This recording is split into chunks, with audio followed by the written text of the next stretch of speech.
हमारे चैनल को सब्सक्राइब करें और बेल आइकन दबाएं। दिल्ली में एक डबल मर्डर हुआ, मुकेश सक्सेना और उसकी मां शांति सक्सेना का।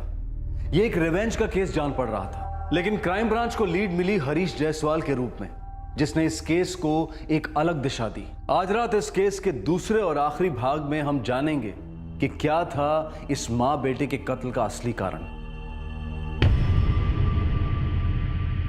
सोनल, तुमसे जो पूछा जा रहा है उसका जवाब दो। तुम्हारी जिंदगी से जुड़ा जायसवाल इस वक्त कहाँ है? हरीश जायसवाल को ढूंढ रहे हैं हम। हरीश को मैं 1 साल पहले ही छोड़ चुकी हूँ। मेरे लिए वो मर चुका है, समझिए। सोनल, हरीश शायद 2 लोगों को मार चुका है और हम ये जानना चाहते हैं कि उसने ये डबल मर्डर क्यों किया है। मैं इस बारे में कुछ नहीं जानती, लेकिन मुझे ताज्जुब नहीं होगा अगर उसने ये हरकत की होगी तो। वो एक फ्रॉड और बहुत ही घटिया आदमी है। वो तो मेरी बदकिस्मती थी कि मैं उसे पहचान नहीं पाई। बेवकूफ़ों की तरह प्यार कर बैठी उससे। मम्मी पापा बिल्कुल नहीं मान रहे हैं हरीश। तो छोड़ दोगी मुझे? नहीं, तुम्हें छोड़ नहीं पाऊंगी मैं, लेकिन अगर शादी की तो मम्मी पापा सारे रिश्ते तोड़ देंगे मुझसे, और फैमिली के साथ के बगैर तुम्हारे साथ मैं कभी खुश नहीं रह पाऊंगी। मेरे पास फैमिली नहीं है। मैंने अपनी मेहनत से अपनी जिंदगी बनाई है और शायद तुम्हारे मम्मी पापा की हैसियत के बराबर भी नहीं है। कि सिर्फ इसकी वजह से मुझे खुश रहने का हक नहीं है? ऐसा मत कहो हरीश। तो फिर तुम फैसला कर लो सोनल, यानी हम अपनी जिंदगी जिएंगे या फिर किसी और के हाथों की कठपुतली बनेंगे, उनके अहंकार के सामने अपने पैर का गला काटेंगे। उसकी चिकनी जुबान के आगे फिसल गई थी मैं, सर। लेकिन उसकी असलियत जानने में मुझे ज्यादा देर नहीं लगी। 1 नंबर का झूठा और वैशी इंसान है वो। उसके खिलाफ डोमेस्टिक वायलेंस का केस दर्ज किया है मैंने, लेकिन वहां पर सिर्फ मेरा ही केस नहीं था, ऐसे बहुत सारे फ्रॉड के केसेस थे उसके खिलाफ। किस तरह का फ्रॉड? लोगों के लिए लोन अरेंज किया करता था वो, और फिर धोखे से उनके पैसे हड़प लिया करता था। सोनल, तुम मुकेश सक्सेना को जानती थी? जी नहीं, पहली बार नाम सुन रही हूँ। मुकेश हरीश का दोस्त था और हमें ये शक है कि हरीश ने मुकेश का कत्ल किया है, और उसकी माँ का भी। उम्मीद करती हूँ कि हरीश जल्द ही पकड़ा जाए। उसका और कोई दोस्त या रिश्तेदार? मुझे हरीश के बारे में कुछ नहीं मालूम। हरीश जायसवाल का पंजाब का एड्रेस है हमारे पास, और कुछ नहीं। और वो भी शायद उसकी तरह झूठा ही होगा। फिर भी एक टीम भेज दो पंजाब, शायद कोई इन्फॉर्मेशन मिले।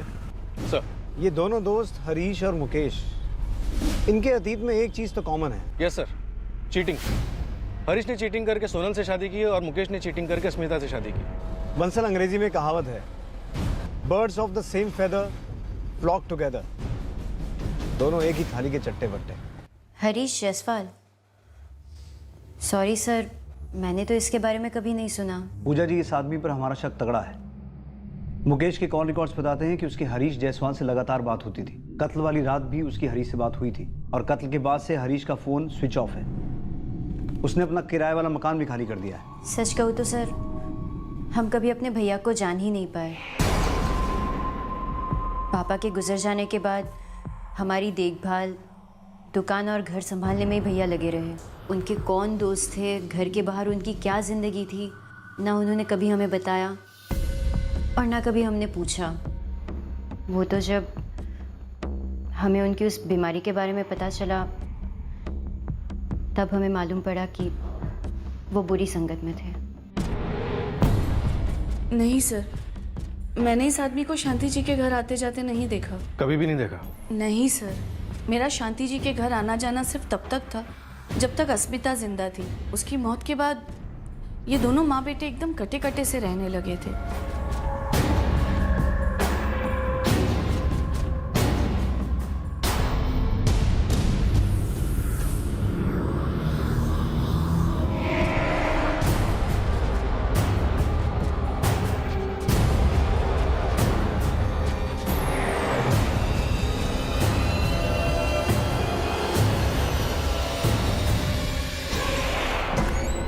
सर, हरीश जायसवाल और अस्मिता के माँ बाप के बीच दूर दूर तक कोई कनेक्शन नहीं बन रहा। हरीश जायसवाल के रिकॉर्ड से और कुछ पता चला? नहीं सर, उसके सारे फ़ोन रिकॉर्ड चेक करें। उसके सारे फ़ोन कॉल्स किसी ना किसी काम से रिलेटेड थे। किसी को लोन देना था, किसी को लोन लेना था। और जो टीम पंजाब गई थी उसके एड्रेस पे, उसका क्या हुआ? सर वहाँ उसके पेरेंट्स रहते, लेकिन टीम को उनसे भी कुछ खास नहीं मिला। साहब हरीश तो कई साल पहले घर छोड़ के चला गया। इस वक्त कहाँ है वो? वर्षों गुजर गए, न तो मैंने उसे कहीं देखा और न ही कभी फ़ोन पर बात की साहब। लेकिन घर क्यों छोड़ कर गया था वो? मेरा बेटा बचपन से ही गलत था। धोखेबाजी करना, झूठ बोलना, गुंडागिर्दी करना, यहाँ तक कि हर दूसरे दिन पुलिस वालों के डंडे खाता था या फिर गांव वालों के। वो सुधरा नहीं। फिर मैंने उससे कह दिया या तो जुर्म छोड़ो या घर छोड़ो। साहब उसने घर छोड़ दिया। बड़ा अजीब लग रहा है बंसल। एक डबल मर्डर हुआ है और हमारे पास एक सिंगल सुराग नहीं है।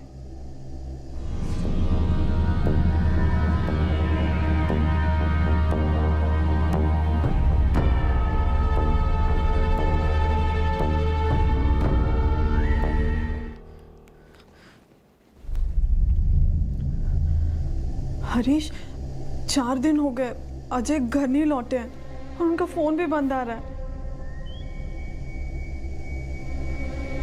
अरे मेरी जान, ड्राइवर आदमी है तुम्हारा पति, कहीं फंस गया होगा, फोन खराब हो गया होगा।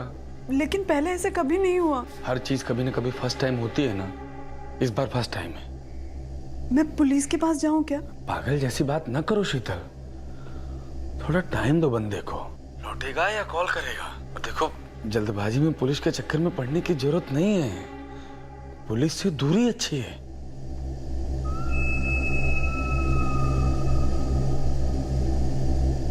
क्या हुआ हरीश, कांप रही है क्या? हाँ, वो तो होना ही था। कोई नहीं, टाइम की बात है, समझ जाएगी अपने आप। पक्का समझ जाएगी, मुझे भी कोई डाउट नहीं दिलीप, जरा सा भी नहीं है। साहब, निशाना एकदम सही बोतल पर लगा है। ये रॉयल ब्लू दारू अपने रोहिया नगर में एक दारू के ठेके पर मिलती है। अपना कबूतर कल ही एक पूरा खंबा खरीद कर गया है यहाँ से, रॉयल ब्लू। हाँ सर, नजर रखो उस पेश पे, दोबारा आएगा ही आएगा। मैंने मेरे 4 लड़के लगा दिए इलाके में नजर रखने को, किसी ना किसी को तो नजर आएगा ही।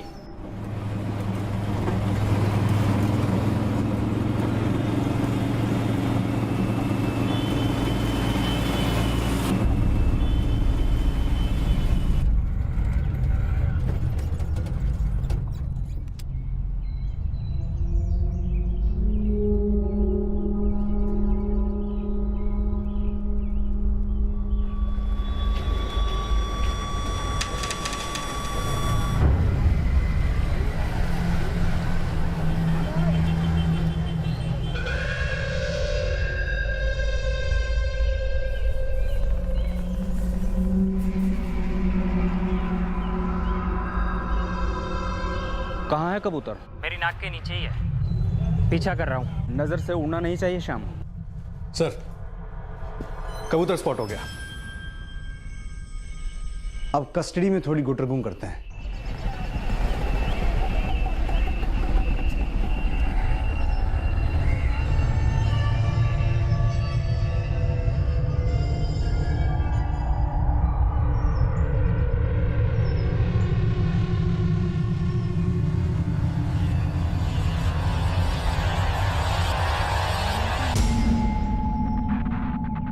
हरीश, मुझे बहुत डर लग रहा है, पता नहीं क्या होने वाला है। अरे मेरे रहते तुम्हें डरने की क्या जरूरत है, बैठो। तुम्हें पता है अभी भी उसका फोन बंद आ रहा है। शायद उसने भी वही किया जो तुमने किया है, हम दोनों के लिए रास्ते खोल दिए हों।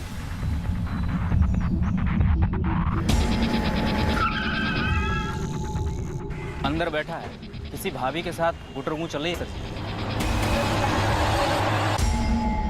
देखो शीतल, तुम्हें, उसे और मुझे खुश हो जाना चाहिए कि आज के बाद तुम अजय को दोबारा नहीं देखोगी।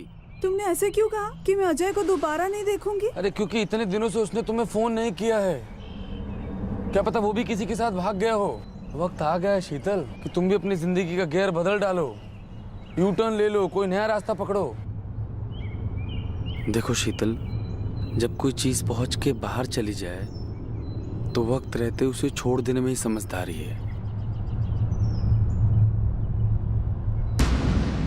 ना हरीश जायसवाल, हम पुलिस वाले कभी समझदारी से काम लेते ही नहीं, हमें आता ही नहीं। पता है क्यों? क्योंकि हमारी पहुंच के बाहर रहने वाला क्रिमिनल कभी पैदा ही नहीं होने वाला। मुकेश सक्सेना मेरा दोस्त था और मैं जानता हूं कि उसको और उसकी मां को किसी ने मार डाला, लेकिन आप लोग मुझ पे क्यों शक कर रहे हैं? क्योंकि तुम्हारी और मुकेश की एक कॉमन गर्लफ्रेंड हमारी गवाह बन गई। क्या? कौन? रॉयल ब्लू नाम है बंदी का। इसी ने हमसे कहा कि आप हरीश जायसवाल को उठवा लीजिए। उस रात हम तीनों साथ ही थे, मैं, मुकेश, हरीश। बड़ी रंगीन महफिल जमी हुई थी, पर तुम्हारी एक खास दोस्त ये नहीं बता पाई कि तुमने मुकेश का कत्ल क्यों किया। ये तो मैं भी नहीं बता पाऊंगा, क्योंकि जो हुआ ही नहीं वो मैं कैसे बता सकता हूं। मुकेश का कत्ल हुआ है, ये सच है। मुकेश का कत्ल मैंने किया है, ये झूठ है। दोस्त दोस्तों के गले नहीं काटा करते, ना ही दोस्त दोस्तों की माओं को मारते हैं। अब यहां से आगे बढ़ने के दो रास्ते हैं हमारे पास। एक बड़ा सीधा साधा है, सच वाला, उसमें तुम्हें तकलीफ कम होगी। दूसरा है चुप रहने वाला, उसमें तुम चुप रहोगे, हम तुमसे सच बुलवाएंगे। शायद तुम्हारी टांग वांग भी तोड़ दें। और हाँ, शीतल दुबे भी साथ वाले कमरे में ही है। अब या तो तुम बोलो या वो बोले। मेरे पति अजय दुबे, उनका एक दोस्त है दिलीप, हरीश दिलीप का दोस्त है, और हरीश ने मेरे पति को एक बार लोन भी दिलवाया था, तो मैं उन्हें वैसे जानती हूँ। वैसे जानती या वैसे मिली थी? क्योंकि गार्डन में जिस अंदाज से झूले के ऊपर आप लोग बैठ के गुफ्तगू कर रहे थे, वो तो कोई दूसरी स्टोरी बयान कर रहे हैं मिसेज शीतल अजय दुबे। आप कहना क्या चाहते हैं? मैं ये कहना चाहता हूँ कि मुकेश सक्सेना और उसकी माँ शांति सक्सेना का मर्डर हुआ है। आप क्या जानती हैं मर्डर्स के बारे में? मैं कुछ नहीं जानती मर्डर के बारे में। मैं खुद 4 दिन से मरे जा रही हूँ। मेरे पति 4 दिन से घर पर नहीं लौटे और फोन भी बंद आ रहे हैं उनका। अब शीतल को क्यों बीच में ला रहे हैं सर? वो कुछ भी नहीं जानती। लेकिन हम इतना जानते हैं कि हमें मुकेश और शांति जी का कातिल चाहिए। अब हम या तो तुम्हें तोड़ सकते हैं या तुम्हारी गर्लफ्रेंड शीतल को। तुम ही चुनो, किसी एक को चुनो, हम दूसरे को तोड़ेंगे। मुझे मुकेश की बीमारी के बारे में पता था। वो अपनी जिंदगी के आखिरी दिनों को गिन रहा था। तो तुमने उसका दर्द हमेशा हमेशा के लिए खत्म कर दिया। खुद ही तय कर लिया कि उसका आखिरी दिन कौन सा होगा। और शांति जी, वो किस तकलीफ में थी जो तुमने उनकी भी सेवा की? मैं जा रहा हूं यार, बीमारी मुझे निकल रही है। मुकेश, मैं समझता हूँ यार। मैं स्मिता को फंसाना नहीं चाहता था यार, उसे झूठ नहीं बोलना चाहता था। मैं नहीं चाहता था कि उसे भी यही बीमारी हो, लेकिन ये माँ है ना यार, जिद कर रही थी, शादी कर शादी कर शादी कर। छोड़ ना यार, जो बीत गया सो बीत गया, अब आगे की सोच। अब सोचने के लिए बाकी क्या रह गया? एक तो दवाइयों के मोटे मोटे बिल, ऊपर से स्मिता के माँ बाप ने जो केस ठोका है। कंगाल हो गया हूं, कंगाल। एक छोटी सी दुकान थी वो भी बेच दी, फिर भी पैसे पूरे नहीं पड़ रहे।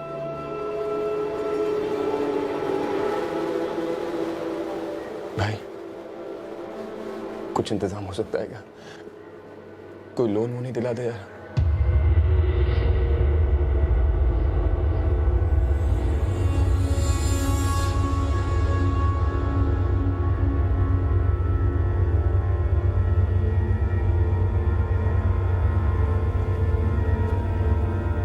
लोन वोन छोड़ और अभी के लिए ये रख ले।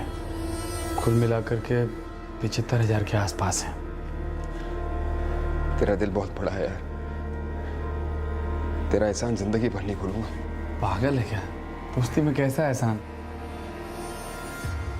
एक अच्छे दोस्त की तरह बिना सोचे बिना हिसाब लगाए जो था सब दे दिया। फिर मेरा बुरा वक्त आया, केसेस ठुक चुके थे, मुझे पैसों की बहुत जरूरत थी, और जब मैंने मुकेश से मांगा। क्या बात कर रहा है यार?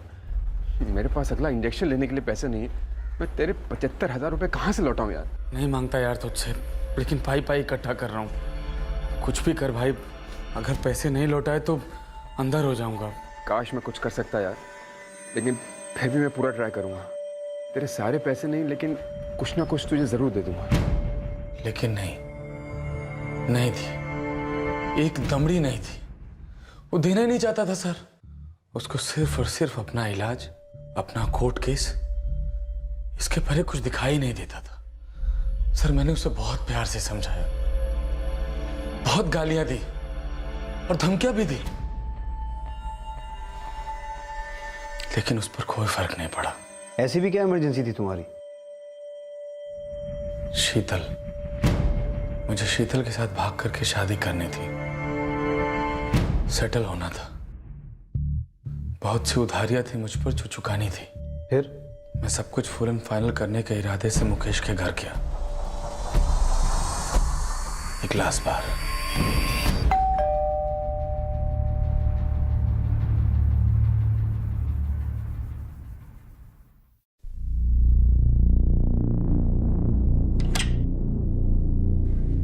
अरे आओ अंदर आओ। तेरे दुख से मेरा दुख रत्ती भर भी कम नहीं होने वाला। ऐसा कर तू ये घर भेज दे, अपनी माँ के जेवर भेज दे, चाहे कुछ भी कर, मुझे मेरे पैसे चाहिए।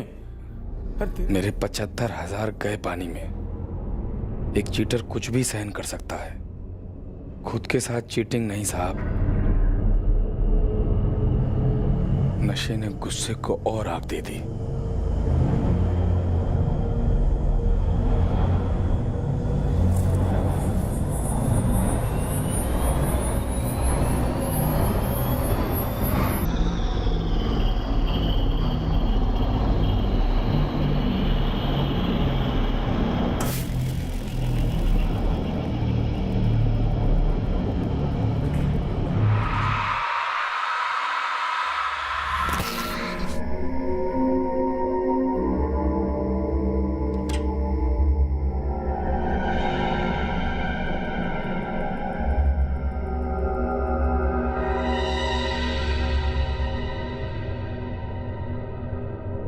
तुमने मुकेश सक्सेना को सिर्फ इसलिए मार दिया क्योंकि उसने तुम्हारे पैसे नहीं लौटाए?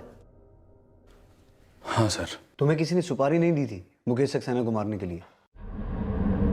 कौन देता सुपारी? सिर्फ तुम ही नहीं हो जिसे मुकेश सक्सेना पे गुस्सा था। खैर, शीतल का पति अजय दुबे, वो कहाँ है?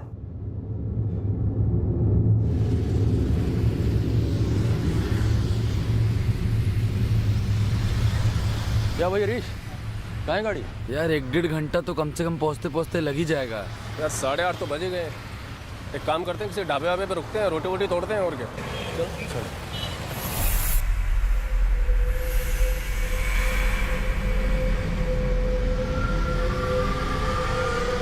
इसको यहीं कहीं फेंक देते हैं। जब तक लाश किसी को नजर आएगी तब तक सड़ गल गई होगी। हाँ? चल उठा। शीतल और मेरे बीच सब कुछ हो रहा था सर, बस अजय ये काटा था जिसे वो छोड़ नहीं रही थी, तो मैंने निकाल दिया। तुमने एक आदमी को मार दिया क्योंकि वो वाकई में तुम्हारा उधार नहीं चुका पा रहा था। तुमने उसकी मां को सिर्फ इसलिए मारा क्योंकि वो तुम्हें पकड़वा सकती थी, और फिर तुमने एक मासूम को मार डाला क्योंकि उसकी पत्नी, जो कि तुम्हारी प्रेमिका है, अपने पति को छोड़ना नहीं चाहती थी। 3 मर्डर्स के बाद तुम्हें लगता है तुम सुकून भरी जिंदगी जी पाते? पकड़ा नहीं जाता तो जी लेता। शीतल को कभी पता ही नहीं चलता कि मैंने उसके पति को मारा है। मजे की जिंदगी होती है हमारी, जो कि अब नहीं हो पाएगी। तकदीर खराब है मेरी। बुरी नीयत वाले तकदीर से इतनी उम्मीद ही कैसे रख सकते हैं हरीश जायसवाल? तुम सिर्फ नीयत के नहीं, पूरे के पूरे बुरे हो। अब सिर्फ देखते जाओ तकदीर क्या फैसला सुनाती है, क्या सजा होती है तुम्हें।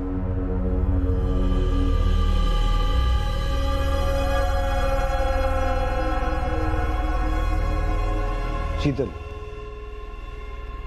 हमने तुम्हारे पति की लाश बरामद की है। बहुत बुरी हालत में है, तुम पहचान भी नहीं पाओगी। हरीश ने? हाँ, कबूल किया उसने। बुरा लग रहा है? क्यों? अजय को तुम्हारी बेवफाई के बारे में पता चलता तो उसके अंदर कुछ ना कुछ तो जरूर मरता। लेकिन मैं उन्हें छोड़ना नहीं चाहती थी। चित भी मेरी, पट भी मेरी। लेकिन मैडम ऐसा होता नहीं है। बेवफाइयों के कोई कायदे नहीं होते हैं, सिर्फ अंजाम होते हैं, बुरे अंजाम। दूसरों को और खुद को कहे गए झूठों का कोहरा कभी ना कभी तो हटता ही है।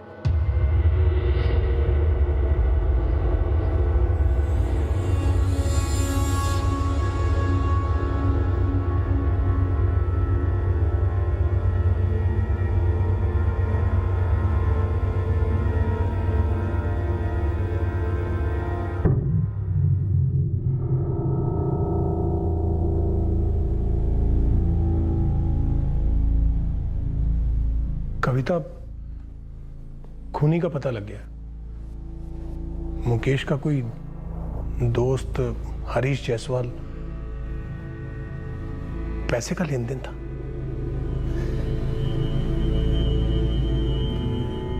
मुकेश उसके पैसे नहीं लौटा रहा था। उस हरीश जायसवाल को लगा कि उसके साथ धोखा हो रहा है, गुस्से में मार डाला। और शांति जी? उन्होंने खूनी को देख लिया था, इसलिए उन्हें भी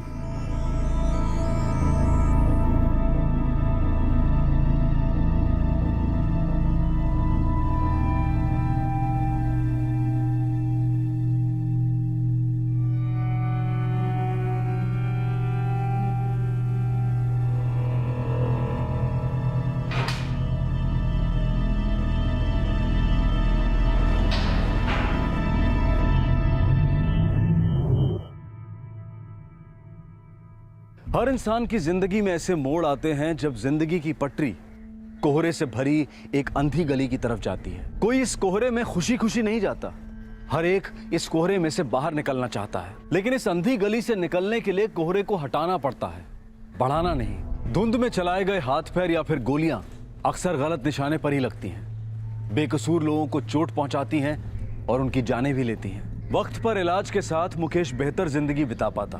अस्मिता को इस तरह से बेवक्त तड़प तड़प कर मरने की नौबत नहीं आती। और ये हो ही नहीं सकता कि शीतल इस बात से अनजान थी कि हरीश के साथ अफेयर का मतलब है अपने पति अजय दुबे से धोखा।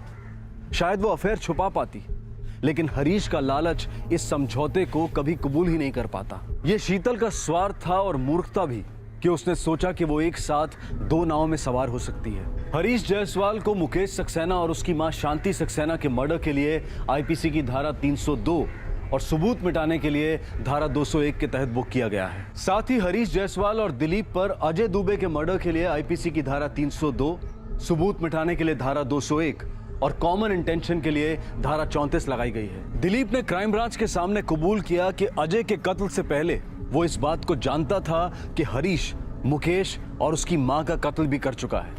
उसने सोचा कि अगर हरीश एक डबल मर्डर करके बच सकता है तो फिर अजय का कत्ल भी कभी पकड़ में नहीं आएगा। ये सिर्फ दिलीप की गलतफहमी थी। हमारे आज के दूसरे केस में भी मुजरिम गलत ख्यालों के कोहरे में फंसा था। उसे लगा था कि जब सब कुछ जल जाता है तब बचता कुछ नहीं। जब रिश्ते उबलते हैं तो प्यार भाप बनकर हवा हो जाता है, लेकिन क्या वो वाकई में रिश्ते होते हैं या फिर एक बड़ा सा मायाजाल? लेकिन इस बड़े से मायाजाल से भी बड़ा एक भ्रम होता है कि किसी की जान लेने से नफरत की आग ठंडी हो सकती है और मुर्दों के साथ राज भी दफन हो जाते हैं। लेकिन लाशों के पेट में राज रह ही नहीं पाते, खासकर उन्हीं के कत्ल की कहानी जो वो खुद ही बयां करते हैं। मैंने किसी को देखा नहीं साहब, रोज की तरह 2 नंबर करने आया तो देखा कुछ जल रहा था। पास से देखा तो बॉडी थी साहब, और देख के बहुत डर गया और तुरंत आपको ही फोन किया साहब। तुम सब लोग यहीं आसपास रहते हो? नहीं साहब, हम में से यहाँ कोई भी नहीं रहता है। हाँ साहब, पुलिस की गाड़ी आई करके देखने को आए। लाश को जलाए हुए ज़्यादा वक्त नहीं हुआ। जी हाँ सर, लाश को देर रात या एकदम सुबह जलाया होगा। वो लड़का राजू यहाँ तकरीबन सुबह 6:30 या 7 के आसपास आया था। पूरा एरिया छान मारो, आसपास की बस्ती और चौल में पता करो। लगता है ये विक्टिम और खूनी यहीं कहीं आसपास के रहने वाले थे।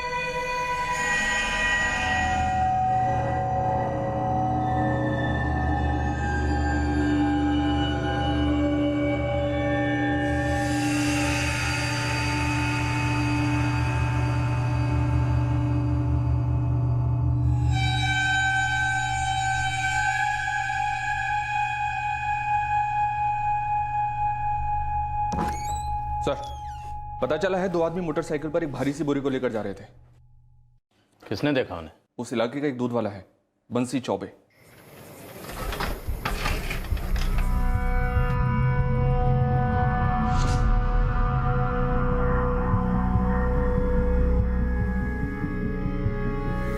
अबे ओए, क्या देख रहा है बे? चल निकल, हट हट।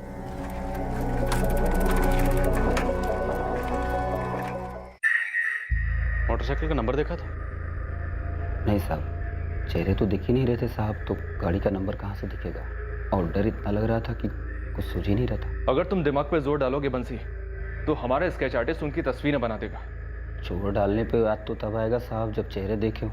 हम बता रहे हैं साहब, अंधेरा इतना ज्यादा था कि सब कुछ काला था। हाँ, सिवाय उन दोनों के सर पर सफेद टोपियों के, वो भी मुसलमानों वाले। अबे ओए, क्या देख रहा है बे? विक्टिम मुस्लिम हो सकता है, खतना हुआ है और मौत को अभी 12 घंटे भी नहीं हुए हैं। और मौत की वजह? सर के पीछे के हिस्से में गहरी चोट लगी है और हेमरेज भी हुआ है। कत्ल के बाद लाश को जलाया गया है। लाश को आइडेंटिफाई करना आसान नहीं होगा।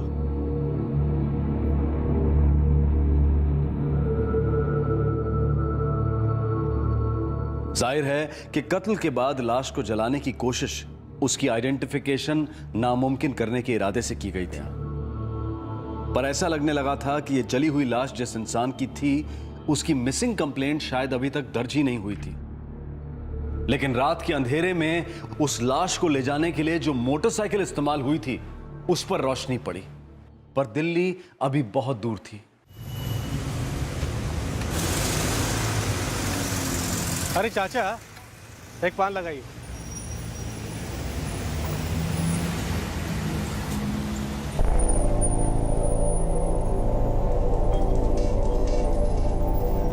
उस्मान। हाँ भाई। इधर आओ।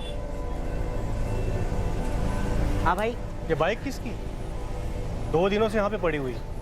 मुझे क्या पता सागर भाई, मुझे तो लगा कि आपने किसी को बोला होगा खड़ी करने के लिए। अबे मैंने किसी को बोला होता तो तेरे से पूछता क्या मैं? कहीं ये कोई लफड़े वाली बाइक तो नहीं?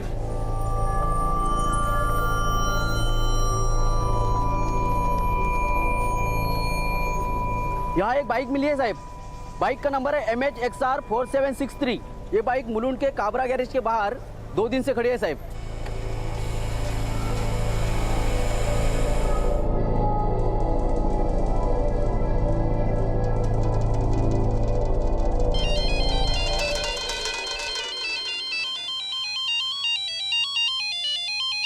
Hello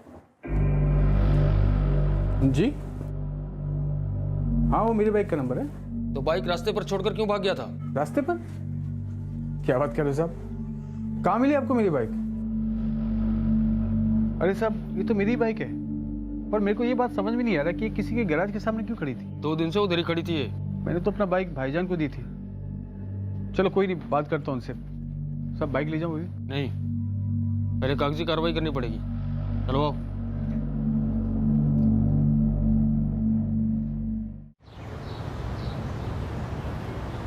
The number you have called is currently switched off.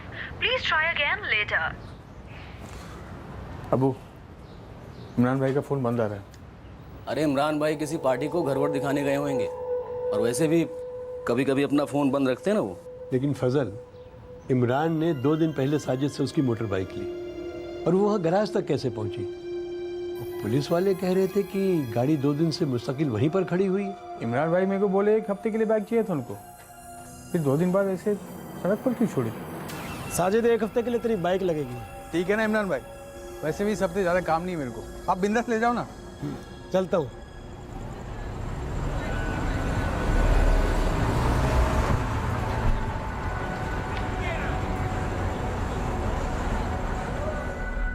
ये फ़ोन कब से बंद आ रहा है इमरान अहमद का? आज दोपहर से ट्राई करो साहब। वैसे भाईजान ने 3 दिन पहले बाइक ली थी मुझसे, 11 जून को। 11 जून? कब ली थी 11 जून को? शाम का वक्त था साहब।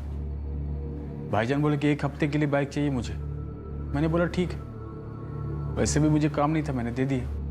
लेकिन साहब आज आपके पुलिस स्टेशन से फ़ोन आया, बोले कि बाइक वहाँ 2 दिन से मुलुंड के किसी गैराज के सामने पड़ी है। अच्छा, ये तुम्हारा भाई रहता किधर है? उधर पता किया तुम लोगों ने? असल में क्या है साहब कि हमारे इमरान भाई किधर को रहते हैं हम लोग को नहीं मालूम, पर वो हमारे साथ नहीं रहते। पर टच में रहते साहब हम फ़ोन पर, दर दिन बात होती है हमारी, और मैंने उनकी बीवियों से भी बात की। बीवियों? साजिद मियाँ, आपके इमरान भाई तो 2 हफ्ते से यहाँ नहीं आए, ना ही उनका कोई फ़ोन आया है। बात क्या है बताएंगे ज़रा? ऐसी कोई बात नहीं है फौजे भाभी, वो उनका फ़ोन नहीं लग रहा था ना, तो सोचा आपसे पूछ लो। मुमताज़ से पूछा? नहीं साजिद भाई, इमरान तो मेरे यहाँ भी कई दिन से नहीं आए। बात क्या है? वो मुमताज़ भाभी उनका फ़ोन नहीं लग रहा था ना, इसलिए आपसे पूछा मैंने। राबिया से बात हुई? नहीं, उनका भी फ़ोन नहीं लग रहा है। ये क्या बात हुई? इमरान का फ़ोन नहीं लग रहा है, उसकी 2 बीवियों को पता नहीं उसका ठिकाना, तीसरी का भी नंबर नहीं लग रहा है। मैं पूछता हूँ आखिर ये सब हो क्या रहा है भाई? फैजल, तेरे पास राबिया का कोई और नंबर है? साजिद भाई कैसी बात कर रहे हो आप? अब जो नंबर सबके पास है वही नंबर मेरे पास है। वो सब क्या है कि इमरान भाई की तीसरी बीवी है राबिया, वो उसके साथ रहते हैं। मतलब तुम दोनों में से किसी को भी नहीं मालूम कि राबिया का घर है कहाँ, जहाँ तुम्हारा भाई इमरान रहता है? नहीं सर, एक केस है, मुलुंड की कीर्तिपाड़ा के पास एक बॉडी मिली, जली हुई थी, लेकिन पोस्टमार्टम से पता चला है कि बॉडी मुसलमान आदमी की थी। देखिए, मैं ये सब इसलिए बता रहा हूँ क्योंकि एक विटनेस है जिसने देखा था रात को 2 लोग बाइक पर एक बड़ी भारी बोरी लेकर जा रहे थे, शायद बोरी में लाश थी। अबे ओए, क्या देख रहा है बे? चल निकल, हट। देखो साजिद फजल, मैं तुम लोगों की मिसिंग कंप्लेंट दर्ज तो कर रहा हूँ, लेकिन मेरा एक सुझाव है कि तुम दोनों एक बार ये जली हुई बॉडी देख ही लो। क्या बोल रहे हो साहब आप? हमारे भाईजान की कोई खबर नहीं है और आपको एक लाश मिली और हमको बोल रहे हो कि अब वो बॉडी देख ले जाके? कैसी बात कर रहे हैं साहब? हमारे इमरान भाई बहुत अच्छे इंसान हैं, उनका भला कोई मर्डर वर्डर क्यों करेगा? देखो, मैंने तो सिर्फ एक सुझाव दिया था, बॉडी देख लो एक बार। और मैंने कब कहा कि ये लाश तुम्हारे भाई इमरान की है? किसी की भी हो सकती है।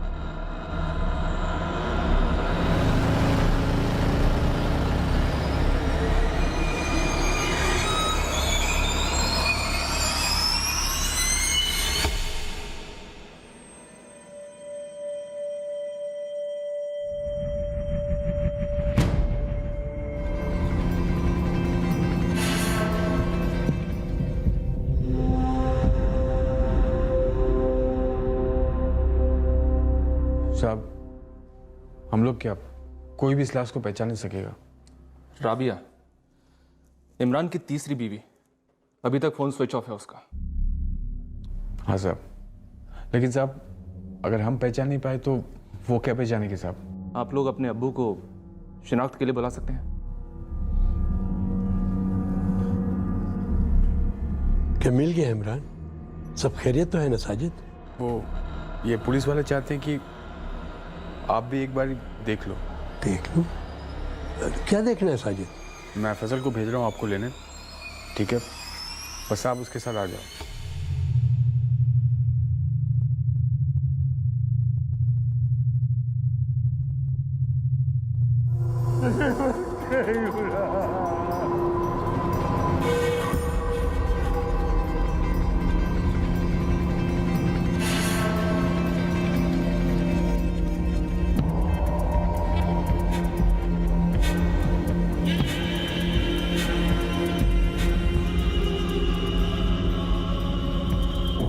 विक्टिम इमरान अहमद,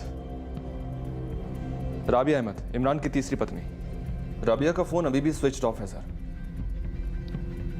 और ये दोनों मियाँ बीवी परिवार से अलग रहते थे, और ये कहाँ रहते थे किसी को कोई खबर नहीं थी। इमरान के भाई साजिद ने राबिया के माँ बाप के घर का पता दिया है सर। मिल के आते हैं नायक, और उम्मीद करते हैं कि वहां हमें एक और मिसिंग कंप्लेंट नहीं मिलेगी इस राबिया अहमद की।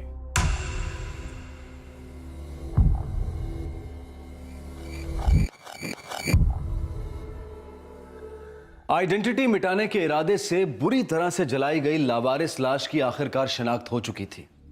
पीड़ित था 40 वर्षीय इमरान अहमद। कत्ल के पहले इमरान ने अपने छोटे भाई साजिद से उसकी मोटरसाइकिल 1 हफ्ते के लिए ली थी, और इस बात की पूरी संभावना थी कि 2 कातिलों ने इमरान की लाश को उसी बाइक पर किसी सुनसान जगह पर ले जाकर जला दिया था। और अब इमरान की तीसरी बीवी राबिया का फोन भी स्विच ऑफ था, और शायद वो भी गुमशुदा थी। इस भयंकर कत्ल के पीछे बड़े ही पेचीदा रिश्तों का मायाजाल बिछा था। ऐसे रिश्ते जो इस भ्रम पर टिके थे कि वो रिश्ते मोहब्बत की डोरियों से बंधे हैं। लेकिन हकीकत ये थी कि एक लाश इन गलत फहमियों को, इस भ्रम को, इस माया जाल को तोड़ने जा रही थी। शायद तोड़ चुकी थी। बाजी अब पुलिस के हाथों में थी। कातिलों तक पहुंचते पहुंचते उन्हें इन झूठे रिश्तों की असली कहानी की शिनाख्त भी करवानी थी। इस मर्डर मिस्ट्री का दूसरा और आखिरी भाग हम आपको दिखाएंगे कल रात 11 बजे। आपसे फिर मुलाकात होगी क्राइम पेट्रोल सतर्क में। तब तक अपना ख्याल रखें, सुरक्षित रहें, स्वस्थ रहें और याद रखें, वो लोग बहुत मायने रखते हैं जो वक्त आने पर आपके सामने आईना रखते हैं। सही वक्त, सही कदम, सतर्क रहें। जय Hind. For more updates, subscribe to our channel, click the show links and enjoy watching the videos.